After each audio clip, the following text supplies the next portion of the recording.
Assalamualaikum warahmatullahi wabarakatuh. Perkenalkan, nama saya Fahmi Taufiko Hakim dari Farmasi 3D. Di video kali ini saya akan membeberkan beberapa materi tentang bioteknologi farmasi. Pertama-tama ada definisi bioteknologi farmasi. Bioteknologi farmasi merupakan penerapan dan pengembangan bioteknologi dalam bidang farmasi atau obat-obatan yang menunjang perbaikan kesehatan makhluk hidup, terutama manusia. Lalu untuk ruang lingkupnya, bioteknologi farmasi memegang peranan penting dalam perkembangan tindakan medis untuk pengobatan suatu penyakit yang berhubungan dengan farmakogenomik. Contohnya, teknik yang digunakan dalam bioteknologi kedokteran menggunakan pendekatan molekular untuk mendeteksi penyakit genetik yang berhubungan dengan ketidaknormalan kromosom dan kerusakan gen-gen yang ada di dalam tubuh kita. Lalu peranan penting bioteknologi ini menghasilkan suatu produk seperti hormon, interferona, antibiotik, dan antibodi monoklonal. Pada pembuatannya melibatkan teknik rekayasa genetik dengan memanipulasi gen yang dibantu oleh mikroorganisme.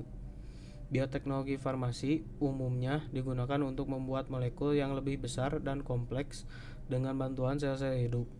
Rekayasa genetika adalah proses mengidentifikasi dan mengisolasi DNA dari suatu sel hidup atau mati dengan memasukkannya ke dalam sel hidup lainnya. Lalu proses rekayasa genetika ini dibagi menjadi 3. Pertama ada vektor. Vektor yaitu pembawa gen asing berupa plasmid. Kedua ada bakteri yang berperan dalam memperbanyak plasmid. Terakhir ada enzim yang berperan untuk memotong dan menyambungkan plasmid. Lalu selanjutnya ada komponen yang terlibat di bidang farmasi. Pertama ada input.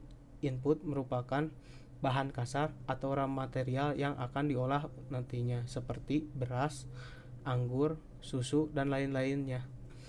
Kedua ada proses, yaitu mekanisme pengolahan yang meliputi proses penguraian atau penyusunan oleh agen hayati.